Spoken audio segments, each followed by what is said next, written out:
I am very happy and honored to participate IASS today's seminars and deliver my presentation. Today, I will talk about the virtual assistant services for the public, one of Korea's key public service project for digital government innovation. And first, I will introduce the background and the services of the virtual assistant services for the public, and then I will talk about the status cases and the future plan of the virtual assistant services for the public of Korea.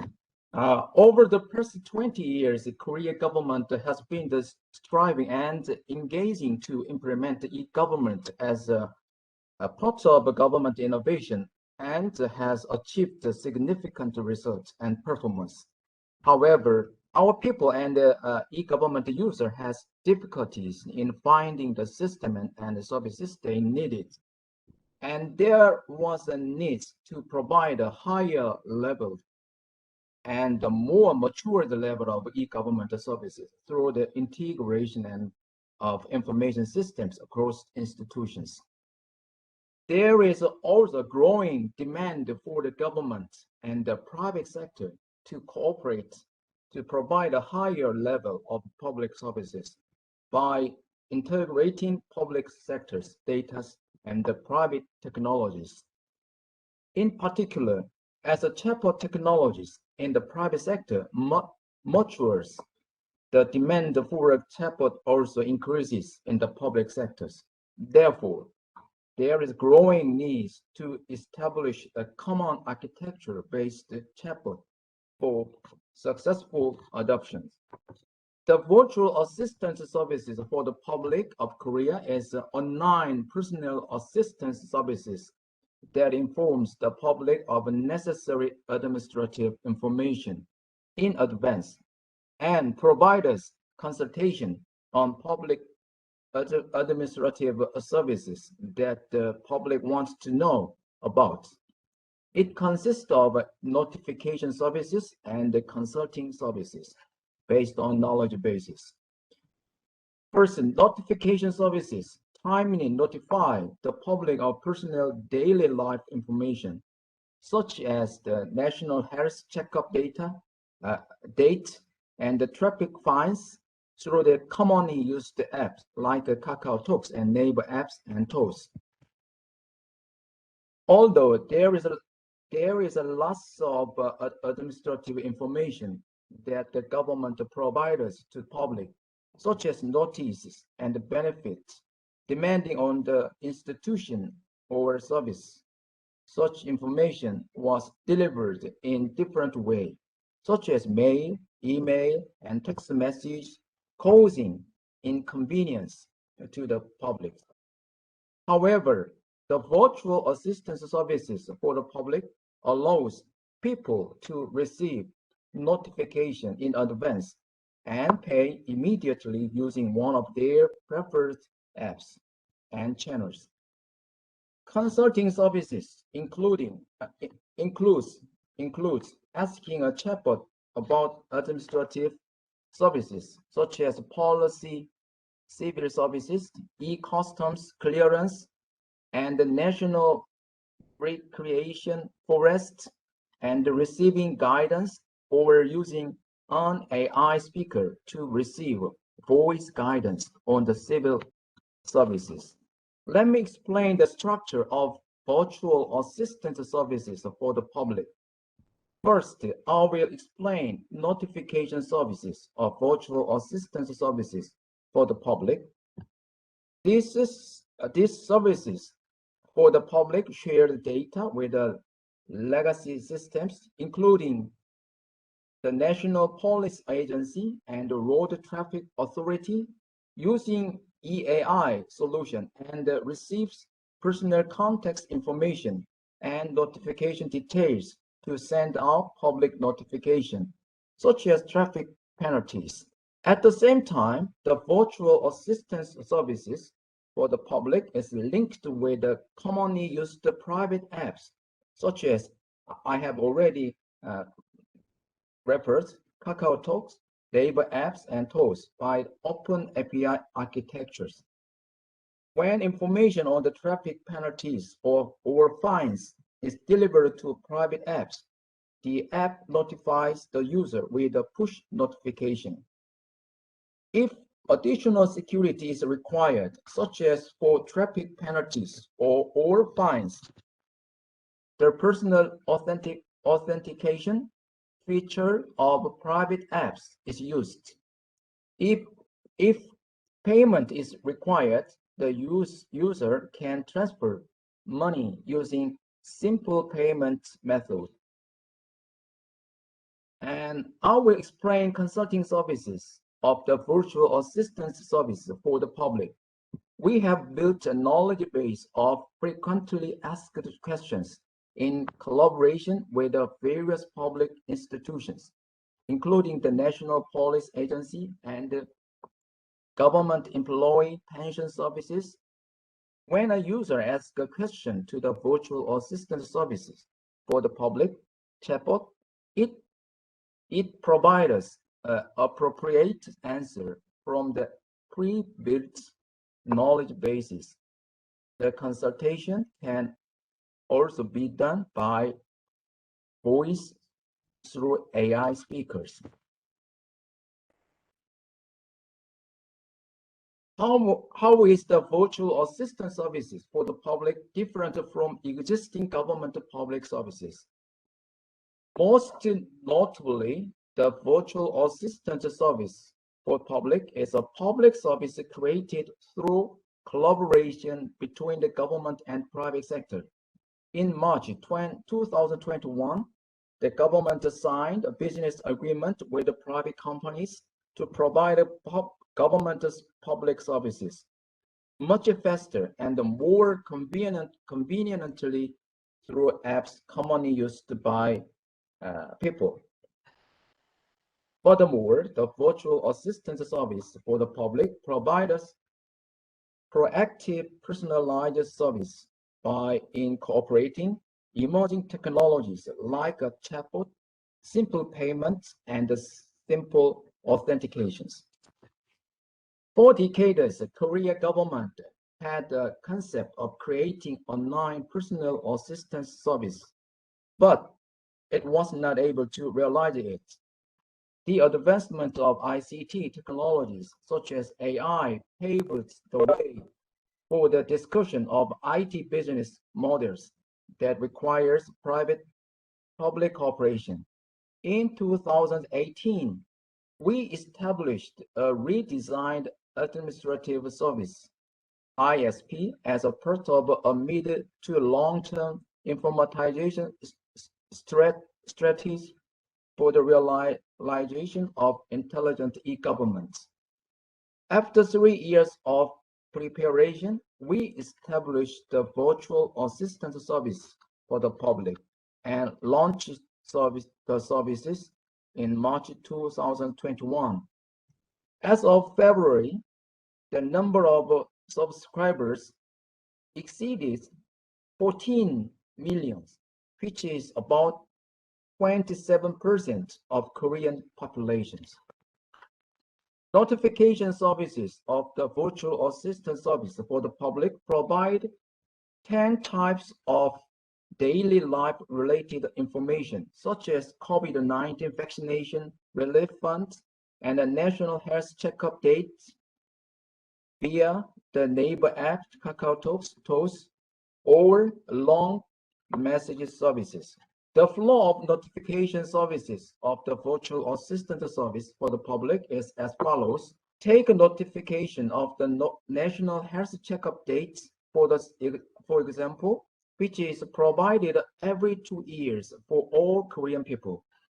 If the user applies for the virtual assistance service for the public, after giving prior consent, the virtual assistant service for the public stored the user information. The system extracts and creates a notification for those who are eligible for the national health checkup in that years and send the notification the app with which user subscribed to the services. This way, user can receive these notifications through the app of their choices. One of the advantages of the virtual assistant service for the public is that general public can easily subscribe to it using their smartphone or PC. For personal authentication, various methods are available, including a joint certificate and simple authentication provided by the public sector.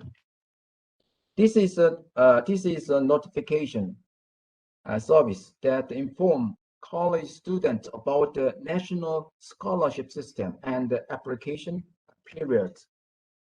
This is a service that informs individuals of fines imposed when they are caught committing traffic violation, such as speeding or signal violation.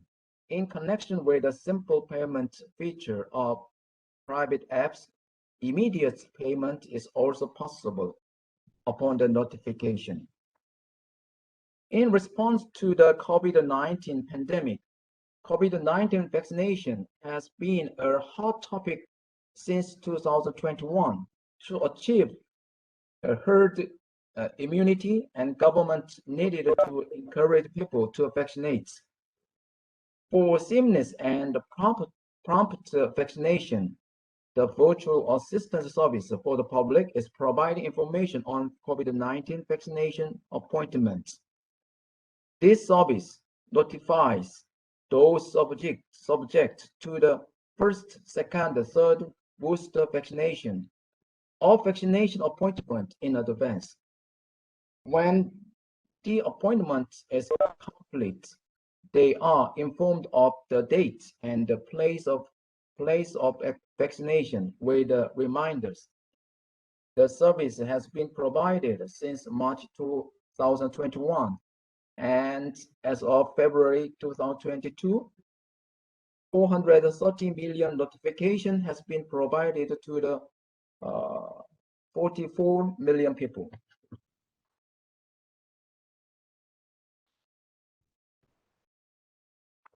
And this slide is and kept due to the time limit.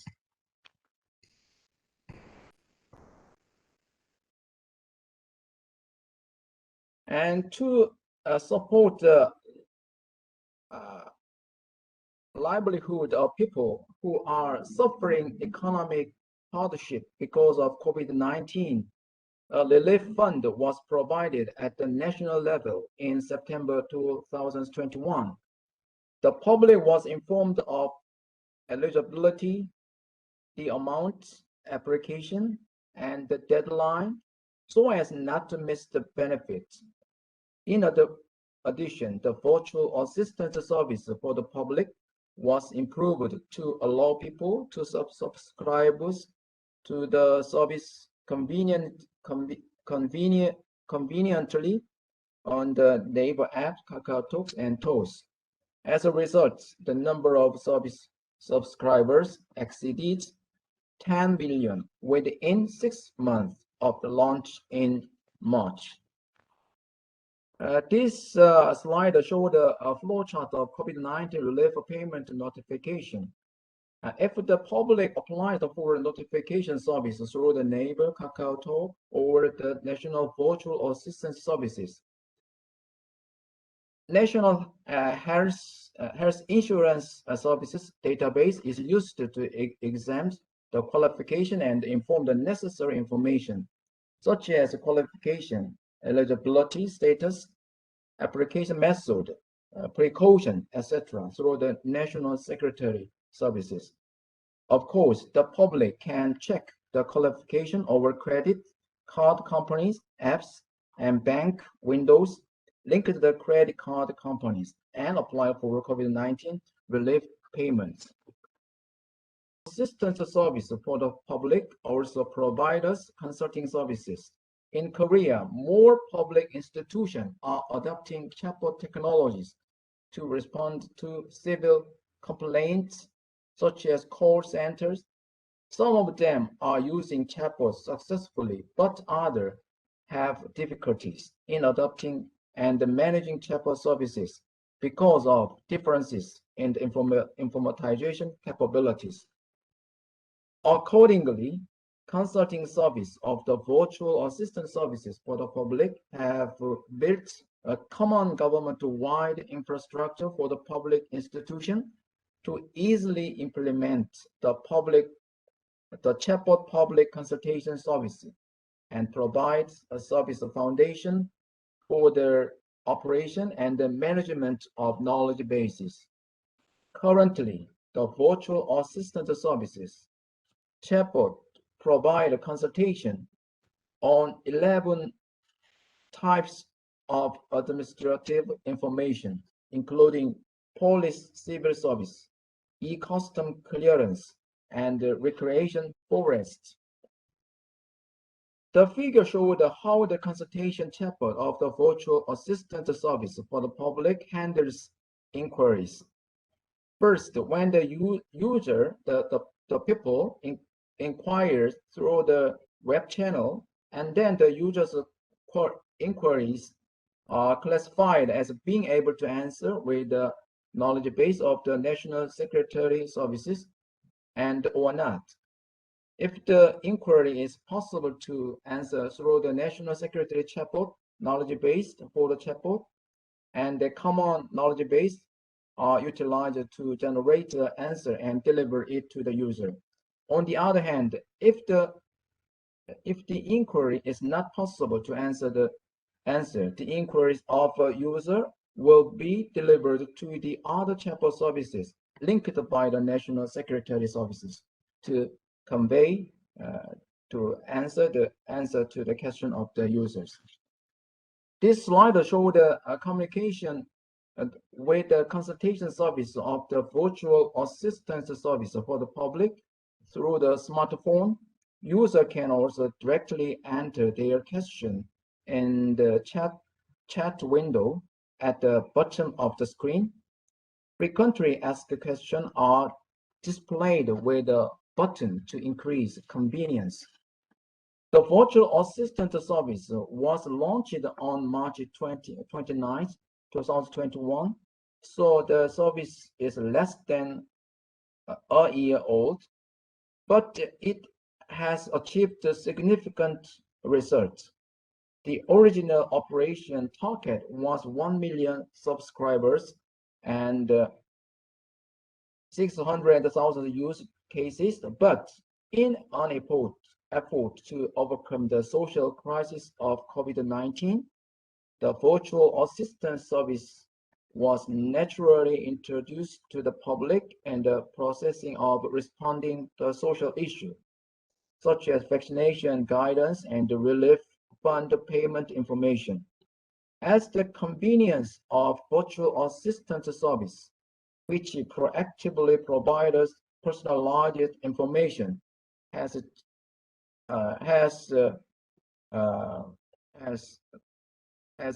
gained a positive response. The number of subscribers surpassed tens of millions in 6 months and 14 million as of February.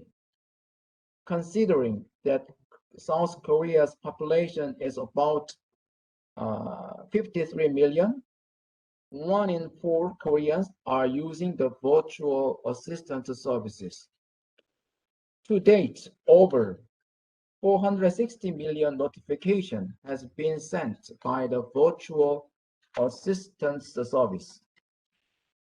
The virtual assistant services will invest 6.7 billion won this year to add more service area in connection with the public institution so that more information and consultation related daily life can be provided.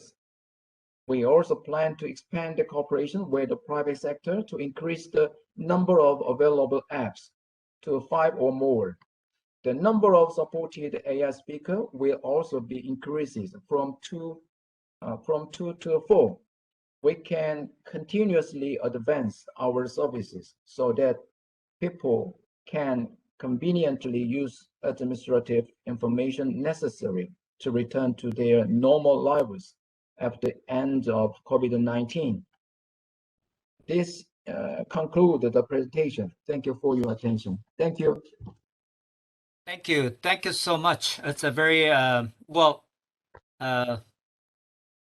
it really gives very good background as well as kinds of services done by virtual assistant. You say that, Korean virtual assistants are very busy.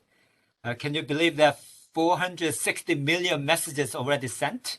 So that Yes. it means that virtual assistant is so busy for last 2 years. I think Dr. O highlighted 4 selected cases in details. I'm sure that there are some questions from panelists as well as the audience.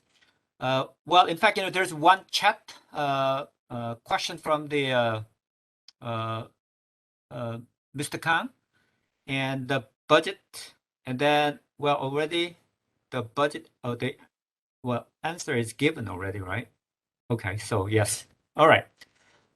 Well, again, thank you. Well, let me just open up, following the schedule, we have 15-minute session and question and answers to audience so that,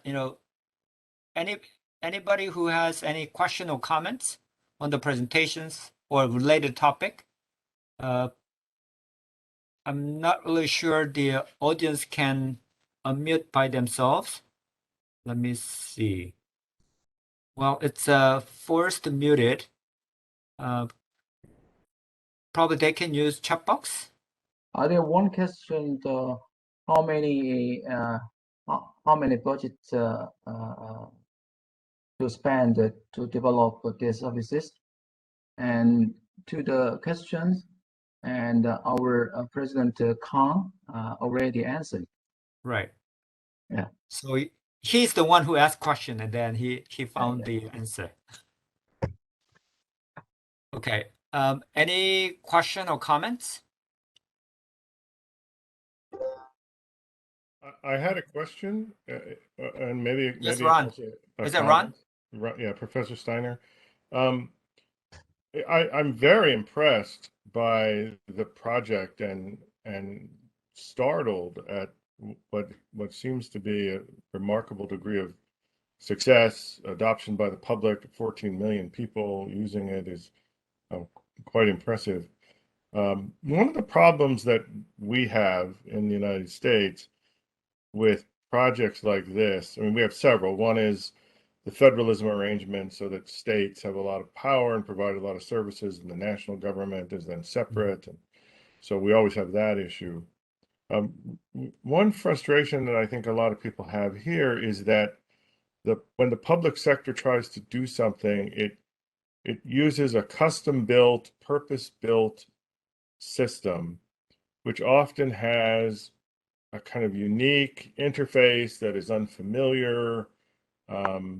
It sounded like you were saying that much of this was being done through kind of native commercial apps, privately developed, that are already available and already kind of familiar to members of the public. Is that correct? Yes, correct. Our virtual assistant services is connected to the public platform, such as Kakao and the Neighbor and Toast, as a representative private platform of in Korea. That channel is very familiar to our people, so our people can easily access to the virtual assistant services. Yes. How did that? I mean, that process doesn't ever seem to work for us here. There's a kind of I don't know, sort of an arm's length relationship between public entities and these private commercial providers of internet services or app developers or things like that. So we have very few of these virtual assistance services compared to what you're talking about. But the ones that we do have are often, like I say, they're kind of they're built, customized for that one individual government office. And there's a kind of resistance to the idea of using private providers, some concern about maybe corruption, maybe favoritism, maybe public money flowing into private treasuries. Was there any resistance to that idea in developing the Korean project?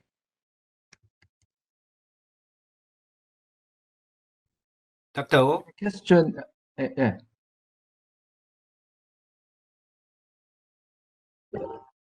Yes, please Your go question ahead. is, yeah. Sorry, you wanted to hear the question again? Your question is about that any other trouble and the hinders that you have to solve our virtual assistant services. Is that correct? Yeah, and specifically the idea that the public sector would be using these commercially available, private sector services. In our system, even when we do have these virtual assistant services, which we have very few of, they're almost never done through existing private commercial services. There's a strong kind of political resistance to doing that. And that doesn't seem to be a problem in Korea. Is that correct? And was there any resistance to using commercial private services? So, Dr. Oh, was there any concern Yeah.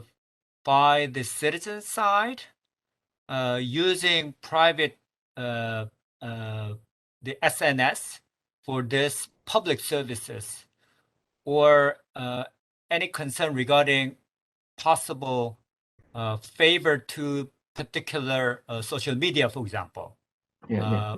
or internal resistance or concern? So either by the citizens or by policymakers. As far as I know, there is any concern about using the private commercial services in Korea. And Mind if also I interrupt this dialogue? Professor Moon, Yes. can I add some word regarding this topic? So Sure. actually what the Professor Steiner mentioned. Around 10 years ago, when Korean government tried to enact privacy law, there were big debate between actual government side and civil societies. So like this one, I think because of most of Korean people are very familiar with the use this kind of system. Of course, there's maybe some objections or resistance to operate or to develop or to operate this system still, I think. Maybe some of the startups or some of the small companies, they do not, want to develop this system. But in general, actually, this system, the virtual assistant system, is kind of acceptable even to the more progressive civil societies, because nowadays, because of COVID-19, and another one reason is maybe technologically, or it's Korean people, 50 million Korean people are very familiar to use this kind of system. That's my kind of some comments. Thank you. Thank you. Any further comments and questions? Yeah, may I? Sure. Who is he? This is Song Don. Oh, yes. I didn't know that nice, you're here. Nice to meet you all, and I'm very glad to see you through this webinar. And may I add one more point to this topic?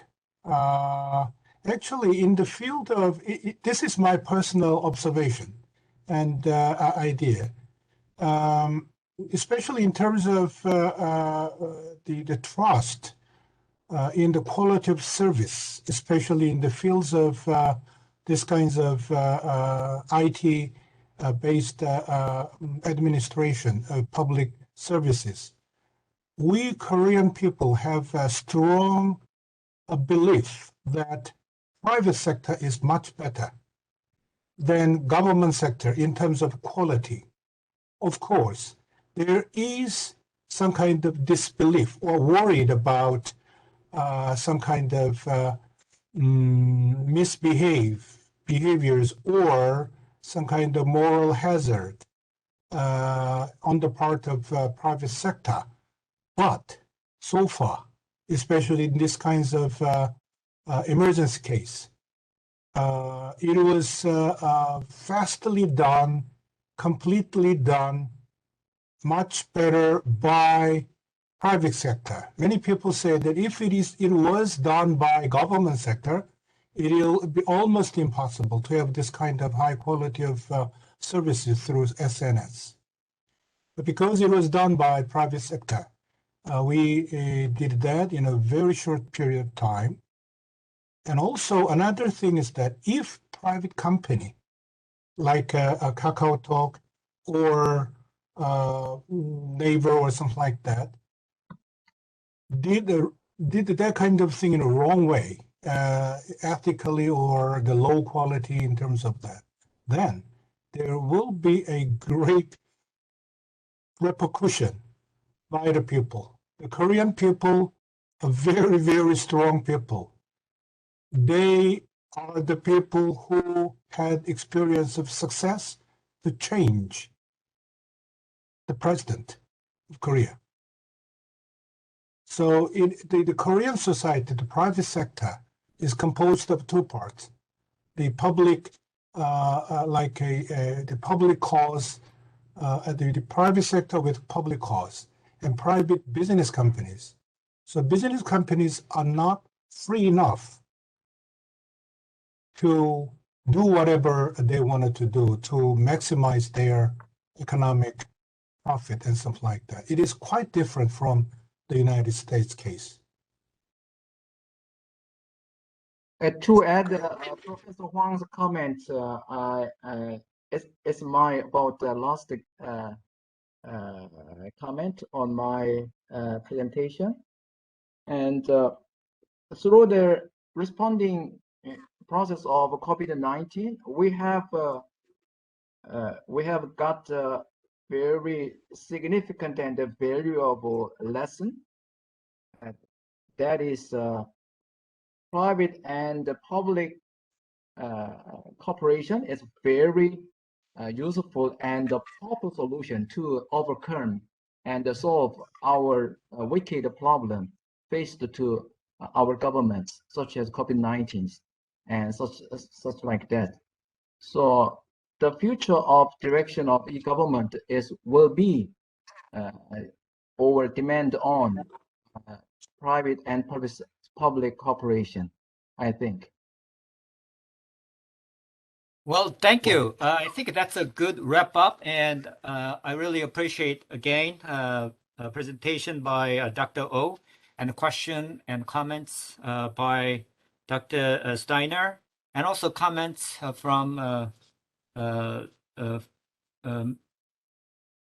Kang and Dr. Kang and Professor Huang. And those who don't know Professor Huang is Secretary General of SUN, and he is part of the organizers of this great event. Well, let's stop here, and then we will move to the next panel. And let me introduce the panelists. And then, as I said, we will have 10 minutes for each presenter. The first presenter, I'll just follow the program. First presenter is Dr. Sabin Lee. Dr. Lee is a research associate at Korea Institute of Public Administration. Her research topic includes e-government, digital technologies in the public sector, and public sector reform, and etc. And the paper that she is presenting today is a paper that we wrote together and to be published in International Journal of Public Policy. And second presenter will be Wilson Wang. Wilson Wang is a program co-director and associate professor in data science and policy studies in Chinese University of Hong Kong. He has done a lot of research recently on big data and data analytics. That's why he is directing the program now. And his topic today is data for good. So I think first presentation, which will talk about data analytics and some of the risk for Cuba, VUCA and wicked powers problems, and then Dr. Wang will talk about data for good. And then third presenter will be Mr. Seongju Kang, who was the immediate past vice president of Korea IoT Association, Internet of Things Association, and he was director general for IT policy and president of Korea Post at the Ministry of Science and ICT of Korea. So he has done a lot of practical experiences in a number of public institutions.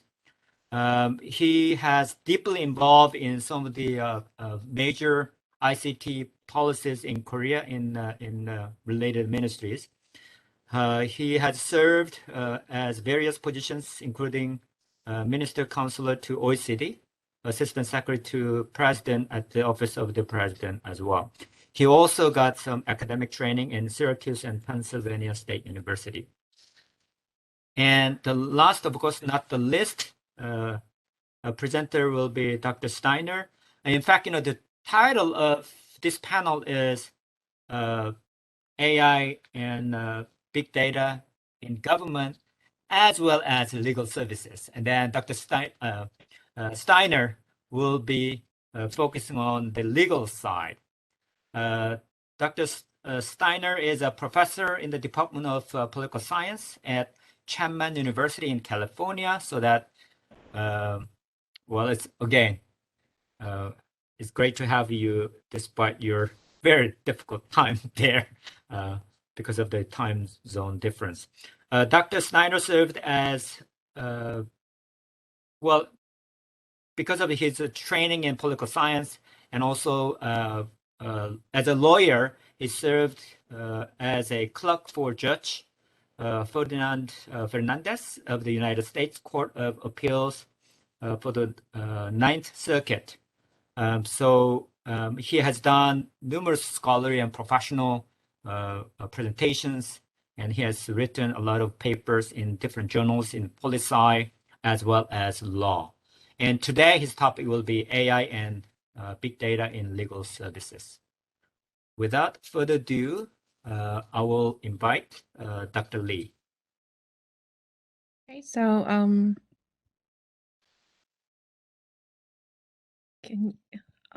can you see this files my screen? Yes. Okay. So good evening, everyone. As Professor Moon introduced, my name is Sabin Lee, and I'm working as a research associate at Korea Institute of Public Administration. So I know I only have 10 minutes for my presentation, so I promise I will do my presentation as fast as possible. So today, me and Professor Moon, we were working together on this project, and actually we published this paper in the early this year. And the title of this paper is Managing Policy Risk Using Big Data Analytics in the Pandemic Era. And especially we used and take a look at VUCA framework to take a look at the potential of this in a big data analytics. So so here's the introduction. So I think these days new type of policy risk and wicked policy problems rise. And so in this context, we're gonna analyze the potential of the big data analytics especially in managing VUCA policy risks. So, and we also take a look at the issues and challenges for the future. So I think after the World Health Organization declared the pandemic in 2020 in March, so I think the whole global society we're talking about the pandemic issues and COVID-19. So in other words, we are now facing a variety of policy challenges as we experience COVID-19, and unlike the policy challenges compared to the past, I think the COVID-19 and the pandemic crisis is characterized by as the term as a wicked problem. So one of the most important, and we should take a look at these characteristics of the wicked policy problem would be the high level of volatility, uncertainty, complexity, and ambiguity. So I think before we move on, I'd like to talk a little bit about this, what this VUCA framework is. So Bennett and Lemoine, they published a paper that described the characteristics of this VUCA framework in Harvard Business Review in 2014. So basically, we adopted and understood this VUCA framework, and then we developed and categorized a lot to use as our framework. So as we can see from this table, I think under both volatile and uncertain situation, the cause and effect relationship among the factors is revealed. But exact timing and the duration of situation is not fully understood in the volatile situation. And in addition to that, under the high level of uncertainty, the information about exact magnitude and timing of the situation is unknown. And unlike of this volatility and uncertainty, under this very complex and ambiguous situation, even the relationship between cause and effect factors are unknown. So under this complex situation, the situation and the mechanisms and structures of cause and effect factors is not revealed. And the concept of ambiguity is deal with unprecedented situation that has never existed before. So in this ambiguous situation, even the basic rules or mechanisms or in other words the paradigm of the situation is unknown. So that's four characteristics of this VUCA framework. And then as I mentioned in the introduction part, we are gonna take a look at the potential of the big data, especially in managing this VUCA policy risks. So here are many definitions and characteristics of big data analytics, but I think among those various definitions, we should take a look at this 4V framework. So as we can see from this table, I think one of the most important characteristics of this big data analytics would be it actually enables us to have a lot of huge amount of data from various sources in such a short amount of time. So that's the strength of this big data analytics. So actually in this study, we want to introduce and illustrate several cases that that shows how this big data analytics help us to overcome these VUCA policy risks, especially in the context of the COVID-19.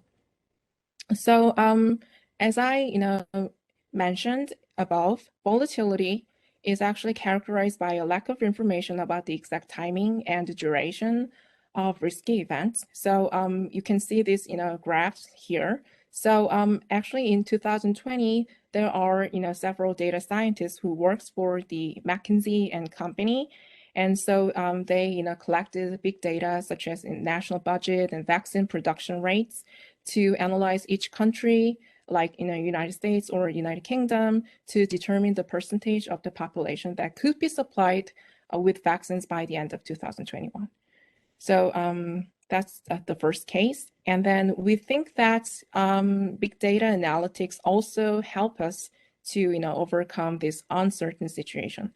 So you can see this picture here, and this is the actual screenshots of the applications that Korean government and the IT conglomerate Naver invented together.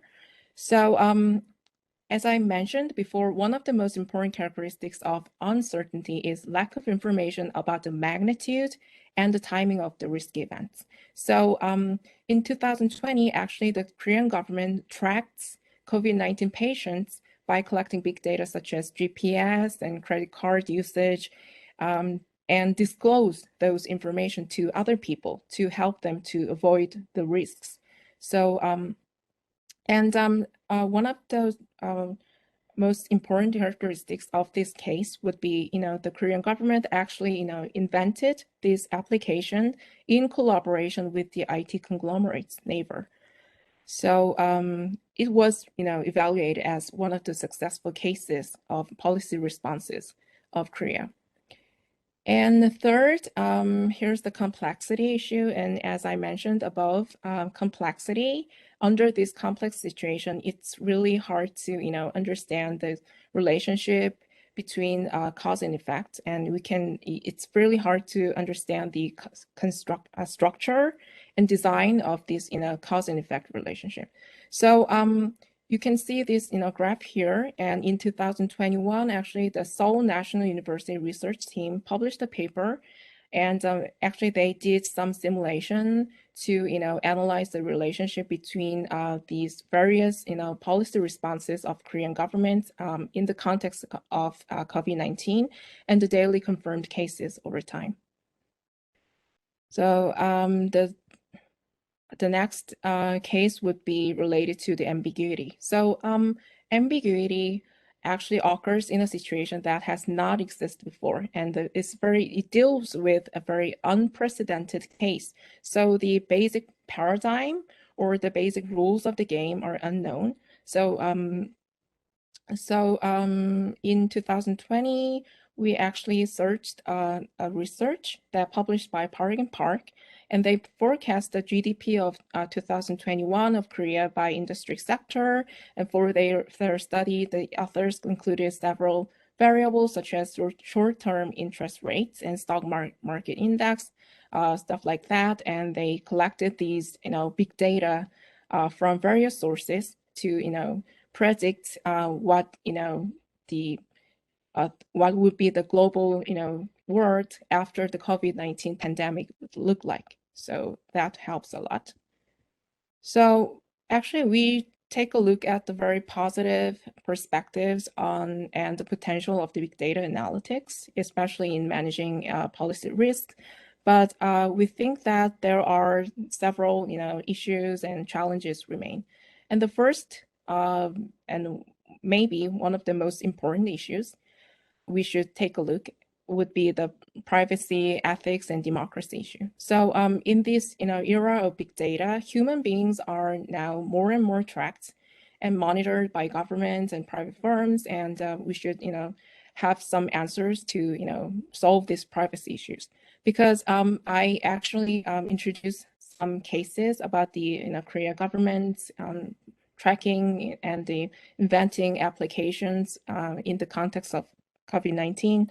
So the Korean government actually started to collect individual data, GPS tracking, and QR codes, stuff like that. But I think it was evaluated as one of the most important successful stories in COVID-19 responses of South Korea. But it's also it also faces a huge criticism from the global society, such as Professor Denis Melvy.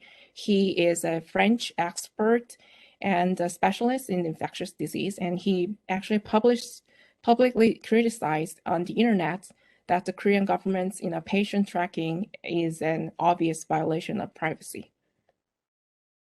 And the second challenge would be the lack of methodological development. So I think you already know about these cases, but to evaluate and predict of the impacts of a lot of and various policy responses, a lot of developed countries like United Kingdom or United States, they adopted this very high well-developed simulation techniques and developed a simulation model in the context of the COVID-19.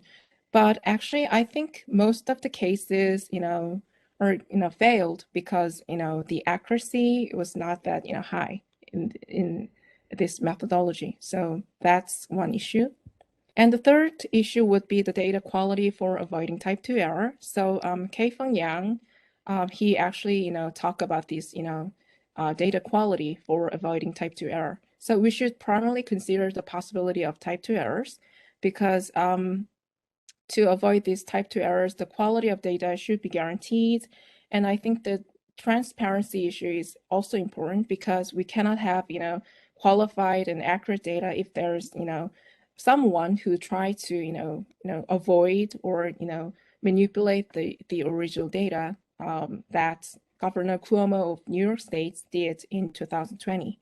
And lastly, the lack of evidence-based culture would be one problem. So even though we, adopted, big data analytics and developed, skilled simulation techniques, but if no matter how effective and efficient the solution is, I think it will be useless if it's not, adopted and, selected by the policy decision makers. So that's the last challenge we should, solve. So that's all for today's presentation. Thank you. Thank you, Dr. Lee. Now, second presentation will be done by Dr. Wang, Professor Wang. Okay, so let me share my screen. I hope Okay. all of you can see it. Yes. Let me, I will try to keep it 10 minutes. I can talk more than 10 minutes, but I will definitely keep it as 10 minutes. So my whole idea is about the AI and the development of big data, but I'm not specifically focused on the technology itself because I think the technology are actually much advanced than what our social or institutional infrastructure are right now. So I think a lot of time when we're seeing the technology are not being utilized to its full potential is all because we are still not yet ready institutionally or in terms of preparation as a whole society.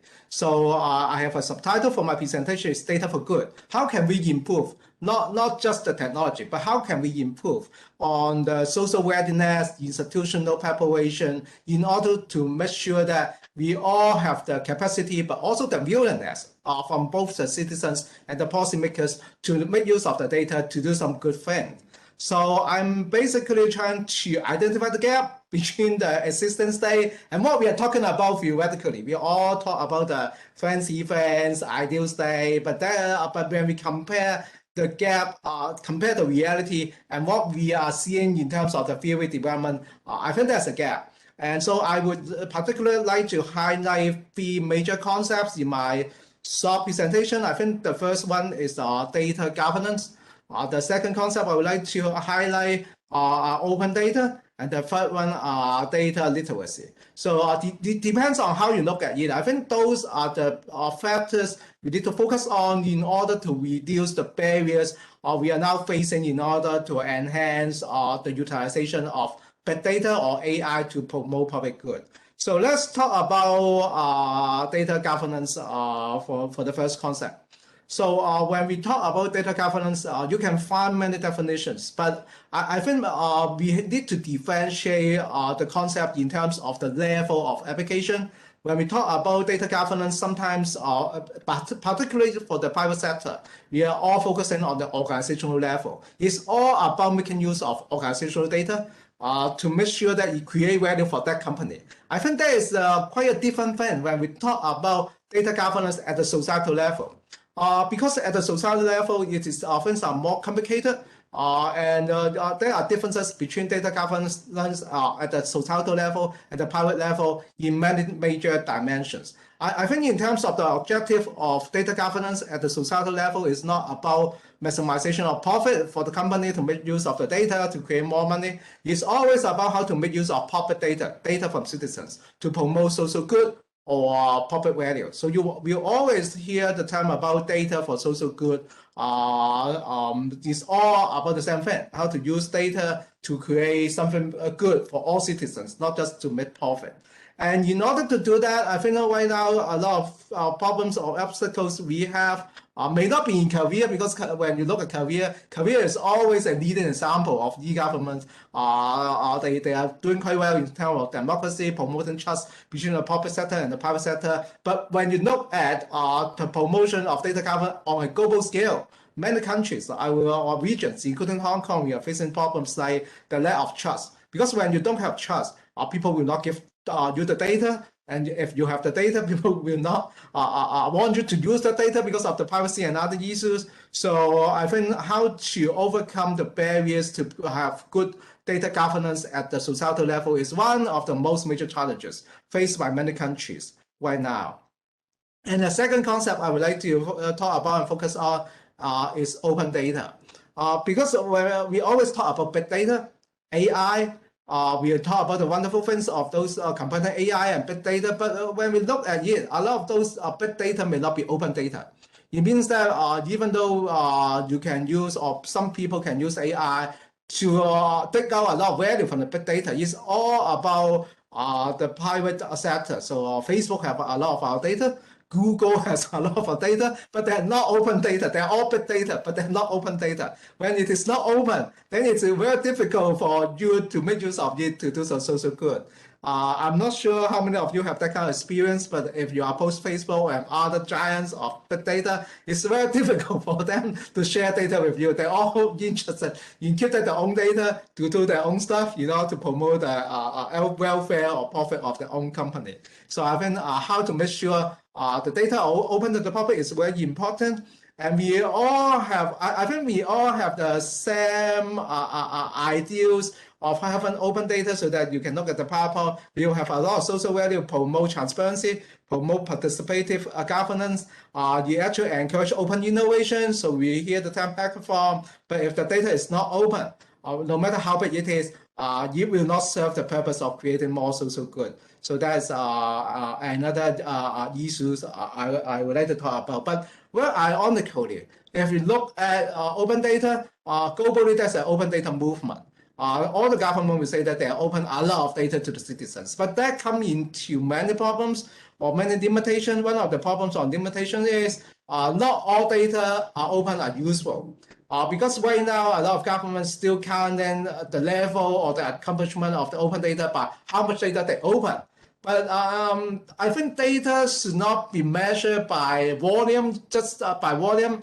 It should be measured by how useful it is by the citizens. So not many governments actually use a citizen perspective to measure the accomplishment of their open data. So those will be some aspects we should look at if we want to promote AI, open data, big data to promote social good.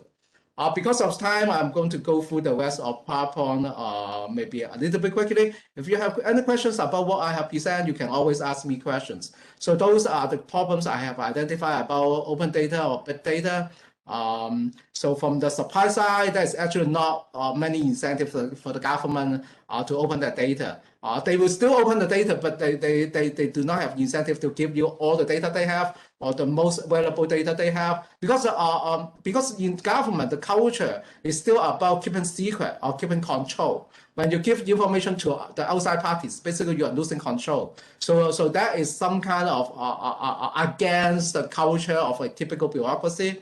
But on the other hand, I think there are also some issues about the demand side. Are we preparing our citizens to have the capacity to utilize all the big data and AI thing, even if they are open? So it leads us to the another important concept under my presentation is the data literacy. Recently, data literacy, similar to data transformation or digital transformation, become a big topic. And that's why we now have the field called data science.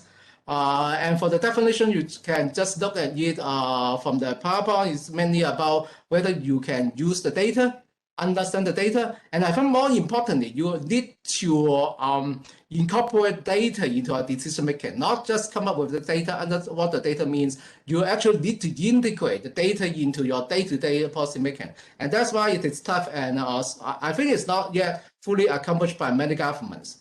So I highlight some of the issues here. Data literacy is actually both important for citizens and also governments. Korea may be an exceptional case because, as I say, Korea is always leading in many different dimensions of digital government. But when you look at other governments, the officials themselves are not very well trained in data literacy.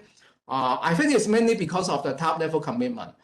Because bureaucrats basically just listen to their political masters. If there's no top level commitment, then it's very difficult for the bureaucrats to make themselves data literate. At least they will need a budget to do so. So I think data literacy is important for both citizens, so that they know how to use the data, demand data from the government, and also from the government officials themselves. And in terms of data literacy, I also highlight its relevancy with data science. So it is actually a difference from just statistical thinking or statistical competence, because it actually requires people to use data in context and being able to inform policymakers in order to make data-driven decisions. So one last thing I would like to highlight, I'm trying to wrap up my presentation. One last thing I would like to highlight is when we are talking about data literacy, we are usually, when you look at what's happening in the real world, still many people or many programs are focusing on the technical side. So that that's a study cited from the Harvard Business Review, one of the latest article. They surveyed the companies, although it's not government departments, but I think the logic goes to both sectors. So basically, they found that people do not lack of technical skills, but they lack the skills to use the data to do the decision making. And actually, they also identify something I think quite funny. People are unable to ask the right questions. So they may know how to do the calculations, but they do not know how to ask the right question. And because of time, I think I may end right here. I'm not sure whether you watched the movie or not. It's a movie I really enjoy. So I think in order to promote data literacy or promote make use of big data and AI, we should not only focus on the data itself. We need to focus on how we use it. So if you know the movie is basically they have a chance to see the president, but they only give the president all the data, which make them hard to persuade the policymaker. And if you want to know more details, you will look at the movie. It's a great movie, I recommend. But I think my time is up, so I better just stop here. Okay, thank you, Dr. Wang. So how can I end the show? Okay. I stop sharing. Now let me invite Dr. Steiner. Okay, thank you. I wanted to share some slides as well. And okay, good. Thank you. So, sorry.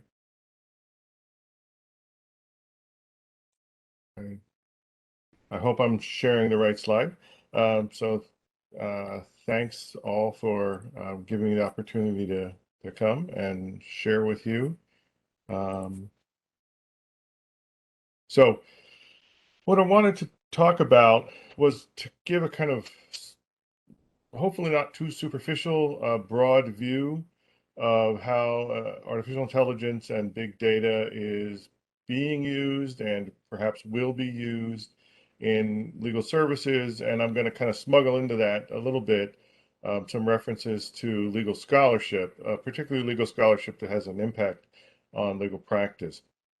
I think, as I suggest here, there are two in the green, two areas that are sort of safe and relatively non-controversial. Two areas that are in amber, a caution sign, a little bit more controversial, and then two areas in red, much more controversial, perhaps not quite ready for prime time, I guess, for implementation. So let me talk through these quickly. Relatively non-controversial, the idea that big data and artificial intelligence mechanisms are going to reform the operation of legal offices and legal practices. And this is true in law as it is in any other business, right? You're going to use administrative analytics to do client management, to promote chatbots, for example, have algorithms that are going to be tailored to how this legal business works. So to develop kind of case strategies and kind of predict outcomes. This is the kind of the legal application or the legal services application of pretty conventional uses of AI and big data. In addition, there's going to be, or already is, more and more use of these kind of new resources in discovery, what we call discovery of evidence and materials, particularly now even more advanced mechanisms to use algorithms to find data and evidence, to do kind of research in big data sets, all the email that a company sends or something like that. And in some of this, there's a transformation of legal research so that sometimes we're just doing old research in new ways by replacing labor-intensive work with kind of automated document review. But sometimes we're doing new research. So, for example, some lawyers are trying to, search mechanisms that allow them to look at all the arguments made before a certain panel of judges or a certain court to see what kind of arguments have been successful and what haven't. And there are certainly more new ways to be discovered. A little bit more controversially, but still within the realm of kind of imagination and acceptance, big data is creating the possibility for new kinds of evidence.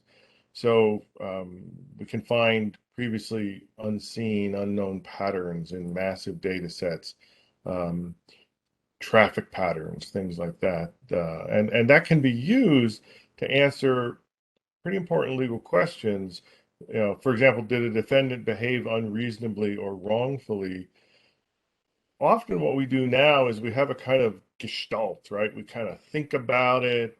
In certain systems, we ask the jury to weigh in and give kind of a common sense view. But we might actually be able to turn that into a more rigorous question. So predictive analytics, for example, might compare expected outcomes to the defendant's actual behavior, and then you could have a more rigorous answer to the question, well, did this person behave in a way that was a gross deviation from accepted conventional behavior? That's a definition of recklessness in the common law system, and that would make it legally actionable. So instead of just relying on kind of the supposed common sense of the jury or some kind of gut feeling, we'd have a sort of more rigorous survey of what the behaviors actually are, and then compare the defendant's behavior to the behavior that we really do see out there in the world. Another area that's somewhat more controversial, but already still starting to be implemented is using artificial intelligence to do legal services in a way that replaces lawyers. So, for example, we could people who want to do a will or who want to sell property or who want to form a business or something like that, rather than sit down with a lawyer, they might go through a screening system where ordinary language questions are presented to them, and that guides them through different legal options, assembling information and evidence, and even considering alternatives to litigation, for example. And then we end up kind of drafting legal documents with, AI support, so that rather than have lawyers do the work, at least at the front end, a lot of this can be automated. The reality is, and lawyers find this out after it's too late, a lot of legal work is pretty mundane, pretty repetitive, kind of use of boilerplate language again and again, and doesn't take a lot of effort necessarily, at least in kind of conventional cases. So whether it's a transactional matter or litigation, a lot of stuff can be handled pretty straightforwardly, and AI might be able to do that, which then would result, frankly, in fewer lawyers, but perhaps lawyers who are focusing more on kind of big think issues and more complex matters, perhaps more satisfying for them as well. An area that I think is a lot more controversial, but also very interesting, particularly to me, and this is an area where I'm starting to do some research and scholarship myself, is in the area of what's called corpus linguistics. So a little bit aside from legal practice, although it does tie into legal practice in the end. A corpus in this context is a collection of, as I say here, digitized linguistics data. It can be written text, or it can be transcriptions of speech, including transcriptions of, radio and television broadcasts and other audio material. And all of this is put together to establish a corpus, a data set of words in use. Then we can mine that data set to establish a description of how language is actually used, or test hypotheses we have about how language is used. This can be done both historically, so we can pick a period in time and say, I just want to look at the corpus of this historic period, or it could be done in a kind of contemporary way. So I want to see kind of more or less now, how are people using these terms? How are people using these words? It allows us to be much more rigorous as we kind of try to inquire into the meaning of terms and phrases. It allows us to kind of figure out actual use in a way that isn't, again, kind of relying on a gestalt or a gut, or just the kind of impressions that we have about how things, how terms are used or how phrases are used. It allows us to be much more systematic. So, for example, if there's a phrase in a contract and the parties are disputing the meaning of a phrase, what we do now is we have judges or lawyers or jurors in some cases try and think it through, and off the top of their head they try to think through what are the different possible meanings of this, and sometimes they get it right. Hopefully they get it right a lot, but sometimes they're just perhaps not thinking about enough examples, whereas AI can research through these data sets and come up with something much more definitive and conclusive and empirical about how language is used. So that's useful in a lot of different ways: transactional work, contract work. The most important, though, and perhaps controversial use of corpus linguistics currently in the United States and spreading to some other countries is using it to discern the original meaning of terms in old legal documents. And the most important cases right now involve the United States Constitution, which, as I indicate, is 233 years old and uses language in a way that is very different from what we would conventionally use today. And so corpus linguistics allows us to say, so for example, quite controversially, the United States Constitution in its Second Amendment says that the people have a right to bear arms. And that phrase, bear arms, it seems, based on historical scholarship and confirmed by this corpus linguistics, has a particular meaning, or had a particular meaning 233 years ago, that maybe is different from the legal meaning that people would think it has today. So if you're trying to understand, well, what did the people who wrote the Constitution intend by this supposed guarantee of a right to bear arms, you might want to begin by asking, well, how do we know what they think? And there's been a tremendous amount of corpus linguistics devoted to that particular phrase in the Constitution. And the conclusion that scholars seem to come to is that though the United States Supreme Court today interprets that as a private individual right to have a gun in your possession for personal self-defense, that's the law as the U.S. Supreme Court currently interprets it, the corpus linguistic scholarship seems to suggest bear arms 233 years ago really was a metaphorical reference for serving in the military or serving in an organized militia.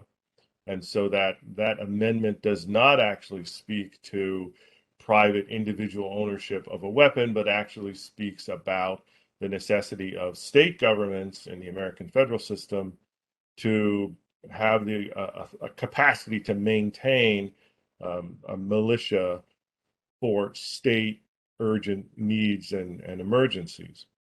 If that's true, then the proliferation of guns in the United States is based on a legal mistake, on a kind of misunderstanding of the language. And if that's true, then maybe there's a way to kind of cut back on the proliferation of guns in the United States. Now that's just one example. You know, this old language of the Constitution says lots of things that we might want to have some special insight, better insight as to kind of what was intended when it was written. What does this mean? What rights are being promised? And corpus linguistics is, I think, an important new tool that no human being could ever use, but through big data and AI analysis, we have this potential for a revolution in the way we understand legal terms, legal documents, especially older ones. And then finally, I think we can talk about, I phrase it here, imagining the unimaginable future. What might a really radical rethinking of particularly dispute resolution look like if we just let our minds open up to all the possibilities of artificial intelligence and big data? And I borrow this from Professor Richard Susskind, who has written some outstanding work on the implication of new technologies in legal service and the provision of legal service and kind of what that means for law and order in the United States, and he's in Britain, but in other countries. And one of the things that he kind of tries to think through in his most recent book is what he calls outcome thinking, which is using artificial intelligence and big data technology to do evaluation and maybe even resolution of disputes without actually going to any judge or jury. That you know, we already have becoming available these large data sets of past decisions, which would allow you know, some predictive analytics that would tell us a little bit about how we might expect the case to come out, what result we might expect. So rather Dr. than Steiner, what could we you do wrap now, up? which is have people wait a long time for a court date and pay a lot of money for legal costs, especially lawyers, we might have an artificial intelligence system where people can, you know, kind of input basically the parameters of the conflict that they have in front of them. Maybe that has to be, you know, there has to be some assistance with professionals in doing that, but Dr. Steiner, could you wrap up? Yeah, sure. We input the data and then we use machine learning to decide what the possible outcomes are, and parties might even make that a binding determination, a kind of, you know, an online an app that sort of resolves the case quickly and hopefully fairly, without much expense and without much delay. Not everybody sees that as a good idea. Some people think that's unimaginable, but I think Professor Susskind has some good points about what we might do with this new technology. So thank you for your attention. Thank you for the opportunity to share these thoughts, and look forward to continuing in the conversations. So Great. Thank you, Dr. Steiner.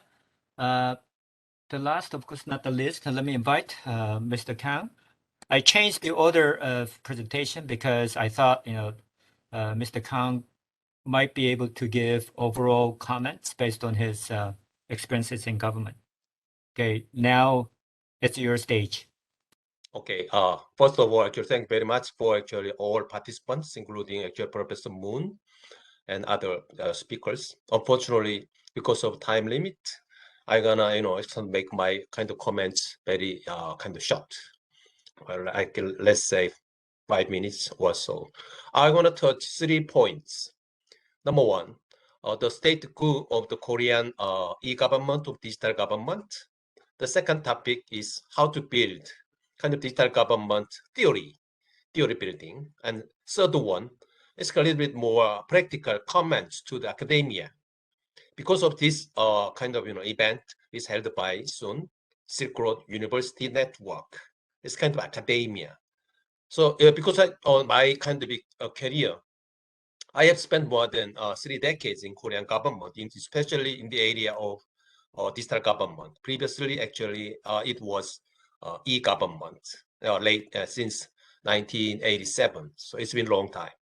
Actually, I need some help from academia. So I want to touch three points. Number one, what's going on in Korea? Some of the participants know, actually, in Korea, we have new president last Wednesday, 1 week ago. And actually, current president, he's going to finish his term in May, meaning actually new president, he's going to start his presidency in May. So meaning in Korea is a kind of presidential system as a political system. The value of the new government, new president-elect government, is the president-elect Yoon. He has kind of mentioned many times regarding digital government, especially digital platform government. Digital platform government is a little bit more political jargon, but actually it is very similar with open government, open data, open government, and business-friendly government. So framework of e-government, digital government in Korea is going to be changed from the previous one. As actually Dr. Oh from actually NIA, he introduced the virtual system. But actually those systems, those digital services are from more kind of COVID-19 situation, kind of because of COVID-19. The current the government and digital government policy is the goal of the current digital government in Korea is to overcome those kind of crisis, pandemic crisis, by using AI and big data, blockchain. There are many technologies.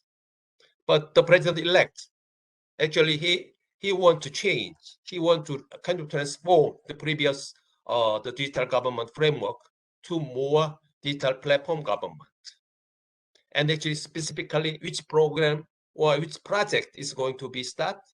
Actually, transition team is kind of going to organize, still on the way, and they are going to kind of develop. They are going to have a series of the workshops or the hearings from business, from academia, to rebuild, to reorganize Korean government, including digital government. This is one point. What's going on in Korea? Number two, second, theory building. As Dr. Lee, actually, she introduced a paper, and actually Professor Wang, actually, he gave some comments, not comments, actually some ideas, and Professor Schneider, actually, you introduced several kind of legal concepts regarding digital government.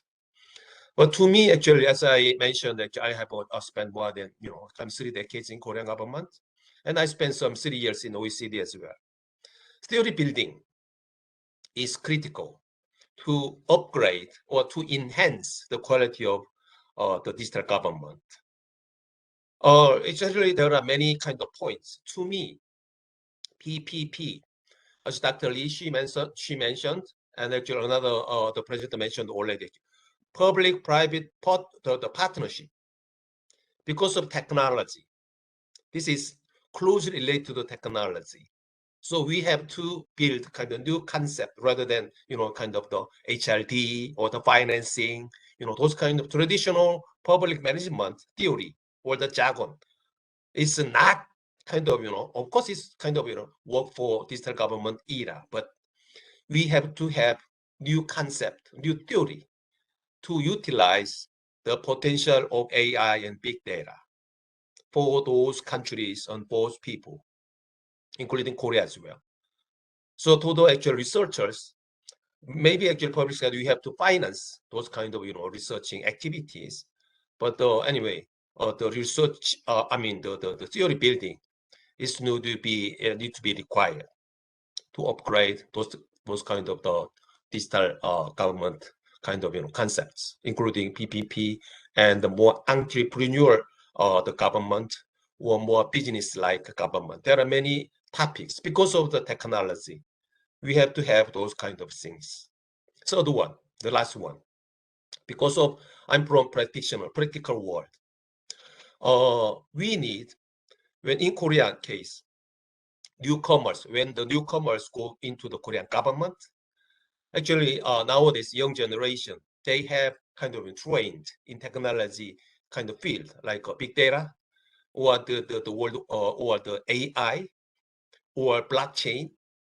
There are many kind of new technology is introducing by the business or by the engineering world. To be a good kind of good practitioner, or to be a good government need to have some kind of those kind of capabilities or the competencies to utilize those technologies, the potential. To do that, the curriculum of the School of Public Affairs, School of the Public Policy, School of Public Management, whatever the name is, you have to kind of provide some kind of technology related the classes, as I mentioned, AI, for instance. They have to, the people who want to be a member of the government, they have to have some kind of technological capability to harvest those the potentials. So I actually when this is kind of one small experience in Korea. Around 10 years ago, the Korean Association of Public Affairs, Public Administration, they have an annual conference.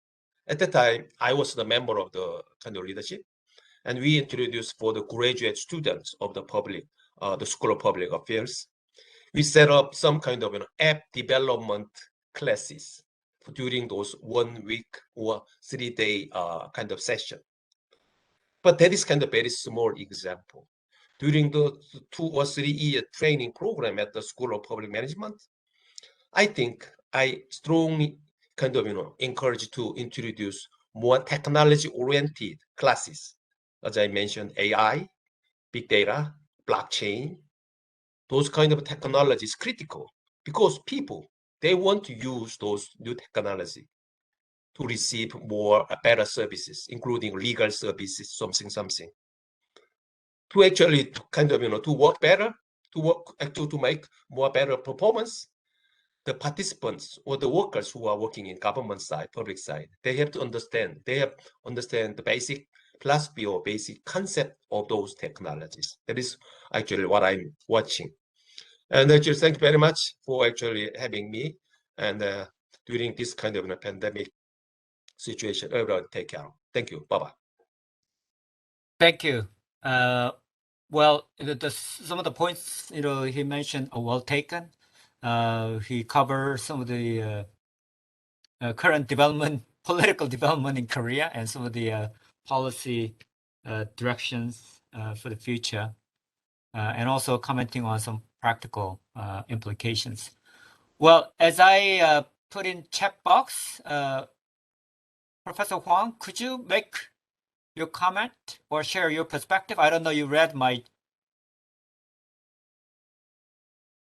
note in chat box.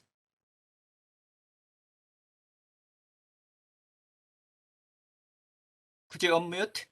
We can't hear you. Could you unmute? Thank you very much for your wonderful presentations. And I was very glad to meet Mr. Kang. It has been a long time ago for us to have a close chat regarding this. Actually, let me just talk about some kind of my interpretation of new presidency in Korea.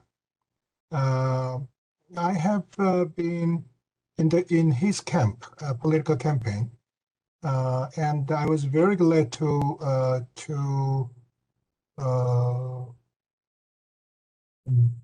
be requested by him as a presidential candidate. He presented his idea to build Korean government with new technologies, including ICT, AI, big data management system, and also blockchain and so on. When he talked about, it was him who raised the concept of digital platform government. Actually, many people worried about whether he really understood that concept or not. But very fortunately, I was surprised to find out, to find his deep understanding of that kind of concept. And also, I welcome this idea because this is the first time since the President Roh, who was the president who actually was able to understand and use and even develop the information system in government high-level decision making. Actually, so because of that, I think this is a right time for us to expect the Korean new government will take a very active high-level presidential leadership regarding building e-government, or what you may say, the digital platform data government and so on. So I'm expecting very active and sincere efforts to build that kind of digitized government in Korea with a full scale and so on. But also I have some kind of worried about the actual, how to say, the some kind of, do we have secure, we have a very strong and excellent accelerator toward that direction. Another point is that, do we have very stable and safe sort of brake system for that? Because as you know, we have the both sides of positive and negative aspects of that kind of efforts toward e-government and so on. But I'm worried about that kinds of part, the sort of to minimize some kind of dysfunctional effects of the kinds of policy initiatives. Thank you very much for your wonderful presentations. Thank you. Well, I think, the last part of Professor Huang's comment led to my question. Actually, I put in chat box. So I just wonder, before, Dr. Steiner going to bed, and I'd like to have, it's 3 o'clock in the morning in California, share your one big compelling challenge that we will face with as we apply and utilize AI and big data analytics in government and legal services. So, well, some of the part, being discussed, but I just want to have those comments as last for this wonderful panel. Dr. Steiner. I think that so our situation in the United States is very, very different from that in Korea, because not just the scale of the United States, but the way we do governing in the United States, it's much more decentralized. So, as I was kind of indicating, we have kind of a federal system where states have substantial power. They are not just administrative units of convenience for the federal government central government to do its work. They are sovereign. They have distinct areas of authority that the federal government cannot interfere with. So that makes it complicated. But even more so, many states, including California, devolve things down to a very local level. So in-home support services, which is a healthcare program for elderly and disabled people, is administered in California at the county level. That means, in the, whatever it is, 36 counties in the United States, there's 36 different systems that are used to do this work, and then multiply that by the different states in the United States, and we're just going to have a really hard time getting compatibility with all of these mechanisms. And I think each country is going to face its own challenges. And so what works in one country is not going to work in other countries. And though we can learn from each other, some of those lessons are going to be at a fairly abstract level. Okay. Dr. Wang? So I think I already mentioned some of the challenges in my presentation. In this part of the world, in Hong Kong or China, I think how to build public trust is a very major challenges. Particularly in Hong Kong, when the distrust between the government and the citizens is so high. So basically, the citizens don't want to provide data to the government. Although the government promise more data from the citizen, they will provide better services. So that will lead to the second challenge is how to build good data governance. So in terms of data governance in the public sector, I think we have to handle the issues of transparency, accountability, and also checks and balances. Because a lot of people in Hong Kong or many citizens in the democratic countries, they always worry that more data collected from the citizens will translated not necessarily into better services, but maybe more, the term they use is digital surveillance. So the big brother is always watching you. So how to make sure that there will be accountability, checks and balance, and transparency when we further develop AI and big data in the public sector will be one of the major challenges I think that many countries have to overcome. Korea may be better. I think if you have a better trust between the citizens and the government, and also have a democratic government, so that the power of the government will always be checked by the citizens and the civil society. But those institutions are not necessarily present in other countries in other parts of the world. So my 5 cents, my 10 cents. Okay. Well, as Dr. Steiner mentioned, we might have different challenges in different countries because of the different political system, legal systems, and cultural differences. Yeah. At the same time, as Dr. Wang, you mentioned, there might be common challenges. There might be data governance issues, public trust in data issues, and among others. So there might be, similar and different challenges among different countries. Okay, Dr. Lee? Thank you for inviting me to this wonderful session. And actually, I was going to ask a question to Dr. Kang about the PPP, I mean, the public-private partnership. And I think the PPP is should not be limited to just one country, but it should be considered, more, common perspectives, because I think in the future, I think the private sector would become more and more important mainly because they have, technology that government cannot chase or catch up or follow up. So you mentioned that the collaboration with the neighbor and the Korean government, and I also mentioned that case in my presentation. But I think that was possible because we were in the middle of the pandemic in 2020. So all, public and private sector in Korea agree that we have to, overcome this, issue as best as possible. So I think that might be one of the most, important and critical factors in, collaboration.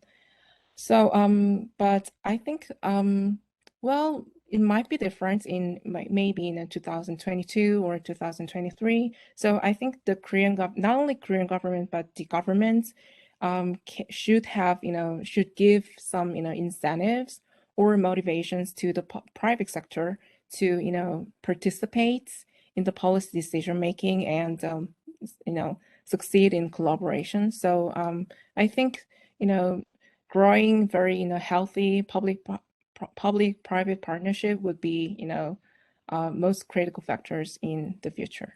Thank you.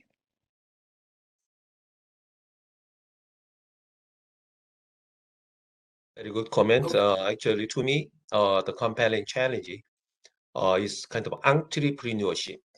Because of the current political change in Korea, we have to rebuild or reform the current digital government framework. The president-elect, he mentioned several times, so government have to work for the citizen, or this kind of, this constitution. But how? How? The traditional bureaucracy could not provide kind of the better service for the people they are living in, it's this kind of AI or big data era. So entrepreneurship or innovation is currently, actually not only currently, but also when I was in OECD, we actually studied several programs, such as, public, the Lighthouse program. Actually, we at that time 35 OECD member countries. We collected several success cases from the member countries and share those experience with the other member countries. So those kind of activities is currently actually a compelling change to me, because new government is coming in May. So this actually today also, tomorrow also, actually I have to work regarding that kind of in real world, because I'm working in current actually ruling parties kind of the work in regarding digital government. So this is current challenge. Thank you. Thank you. It seems that we need entrepreneurship in the public sector as well as private sector. Dr. O? Yes. Could you Yes, share your perspectives as well? And after 2 months, after 2 months, we have a new government by the new president-elect, and so we are studying and reviewing the new president-elect's public promise, especially about the digital governments. And I know one of the representative of public promise is the digital platform government. So we are studying and rethinking what does it mean the platform, but we are very troubled in defining the platform. Platform is a very abstract, and so we are lots of trouble and how to realize the digital platform government.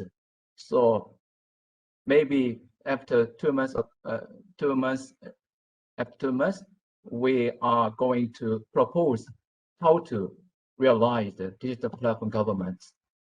Thank you. Well, it sounds like some of you in this panel work together in future, particularly in this year, I guess. Well, we do have 6 minutes, so maybe I also want to bring another issue, which is about the data and privacy issues, and we touched upon a little bit, but it'll be a continuous challenge in future. So probably Dr. Steiner, you are from law background, and do you see any particular issues concerning privacy and some of the new good examples, if you have, to deal with the privacy issues in data analytics and AI issues? Well, I think there are others who are kind of more hands-on in this area, so I'll defer to some extent to them. I do know that we have, as said, some skepticism, some resistance in the United States to having too much information that is sort of maybe public information, governmentally owned, acquired, or generated information being shared with private parties. So the PPP arrangement, it seems like the most promising arrangement to get things done, but particularly I think among Americans, there's a skepticism about the sort of the good faith operations of the private parties, so that if they can get access to the kind of information that the government has, then they're just going to, how do we know they're not going to use that to even further refine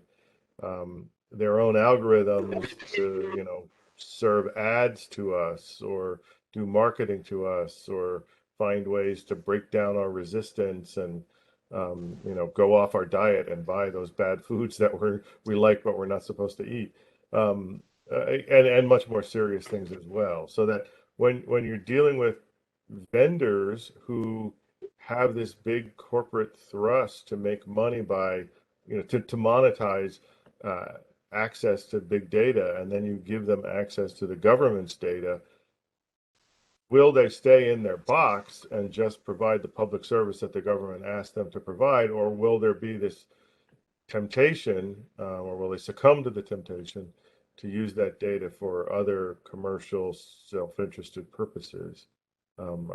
I think there's a lot of skepticism with the American public about that. Thank you. Wilson Wong, do you have any comment on this issue? I think how to build a legal framework is very important. So I agree with Professor Steiner's comments on that. I think that will be the soft side and the hard side.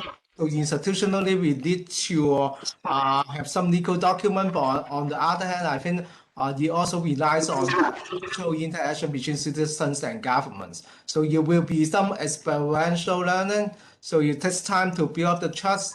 My advice will be we should not just look at the technological development of AI and big data. How we should build up the social and institutional infrastructure to prepare ourselves for it will also be very important. And I also, if I have 10 seconds, I also would like to bring up the issue about digital divide. Because when I listened to Dr. O's presentation, which is excellent, about the virtual assistant, I'm not quite sure about who are adopting it. Are the old people are able to take care of themselves in terms of the use of ICT, or it is mainly actually just the tool of the young people? So is digital divide an issue in Korea?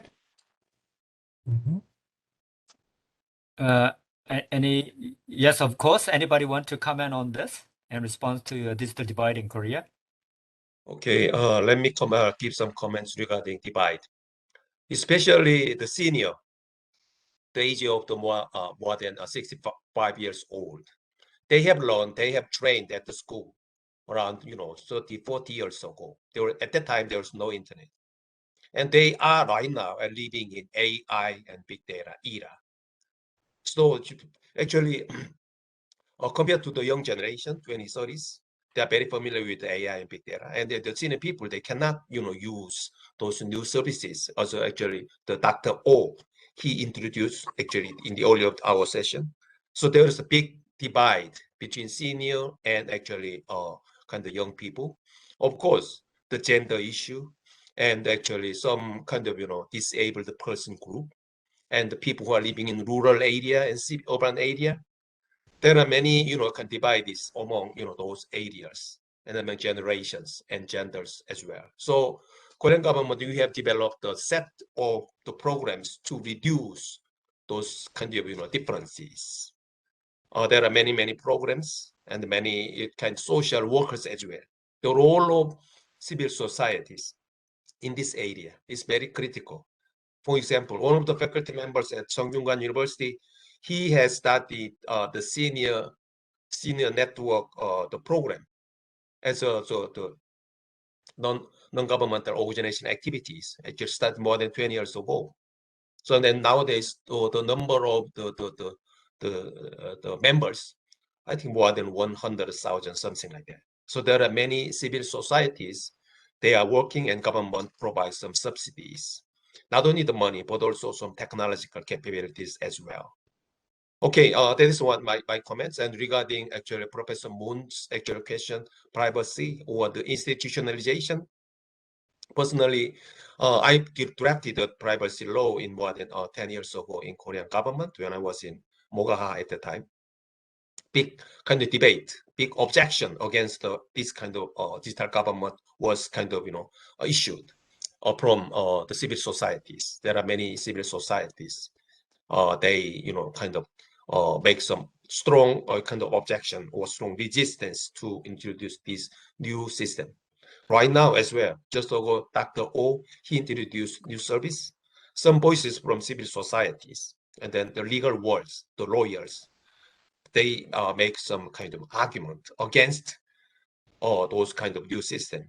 Because of nowadays, the pandemic crisis, it is acceptable. But, it's kind of the crisis going down now, and those voices are growing up, I think. So we have to prepare not only the legally, but also the behaviorally as well, to protect the personal data at the school, at the healthcare center, at the internet, the internet service, in public, in private, whatever. So we have to have those kind of, some kind of legal, technological, managerial approach to reduce those risks regarding privacy. Thank you. Thank you. Dr. O and Dr. Lee, do you have any additional remark? And I like a short remark about AI-based governments. Nowadays, I am very interested in the characteristics of digital services users. Our government, from the initial stage of e-government, we provide more customized and personalized services, but our government are not interested in what the characteristics does the digital government users. Since the e-government, our digital government users was segmented very differently. So to more customized and personalized services, it's necessary to analyze the user's characteristics of e-government. So we are very interested in the user's characteristics. So that's my last remark. Well, thank you for raising the issue of user side. Thank you. Dr. Lee?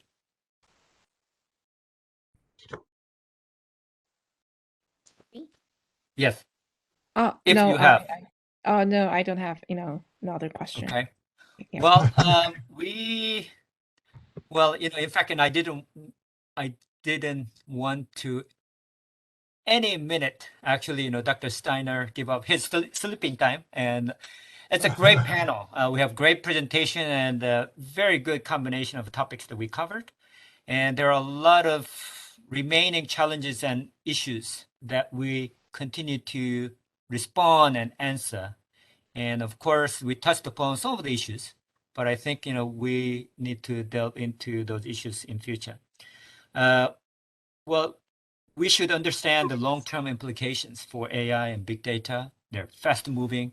And some of the new services that we can think of, probably we shift from one-stop service to no-stop service in future. And AI and big data will help us to be more anticipatory and agile in future. And there are a lot of new challenges we will face with, and another COVID-19 in the future. So hopefully today's discussion help us to bring up some new solutions in future. Anyway, thank you for giving great opportunity, Professor Huang. I just want to appreciate again. And we have wonderful panel. And have a good sleep, Dr. Steiner. And then probably you don't have much time for sleeping, but and others, hopefully we see each other in future face-to-face. Again, thank you. Thank you. 감사합니다. 고맙습니다. Stay in touch. 고맙습니다. Thank you. Thank you. Yeah, thank you so much for having me. Take care. Have a good day. Bye-bye. Okay, Thank you. bye. Thank you. Is Dr. Chelly is with us? The president of Canadian University Dubai? Okay, I'm all right. not sure. I think he's not We do there. have Dr. Adele. Adele. Yes, I'm Yes. here. She's here. Yeah, actually, president of IASS. Thank you very much. It was really a nice session. It's out of my area of research, but I got lots of information out of it. That it was really interesting and very, informative for people like me, basically. I really thank all these, panelists, great panelists. And thank you very much for your time and for your sharing of your thoughts. It was definitely inspiring for myself and for all those who are, attending this conference. Thank you very much. I apologize for Dr. Karim. Maybe he has been taken today with other tasks, but we'll meet again tomorrow, inshallah, and we'll discuss further. All right, thank you very much. Dr. Adele? Yeah, thanks to all of you. Thank you very much. Okay. Thank you. 문 교수님 고생하셨습니다. Thank you, 아유, Professor. 보타이가 멋있습니다. 깜짝 놀랐어요. 나이스 보타이. All right, thank you. Have a sound sleep, my friend, Professor Steiner. Good night. Good night. Good night. Thank you. Yeah, good Thank night. you. Bye, everybody. Thank you. Bye, Dr. Adele. Bye. Thank you. Take care. Take care. Bye-bye. Bye. Bye-bye.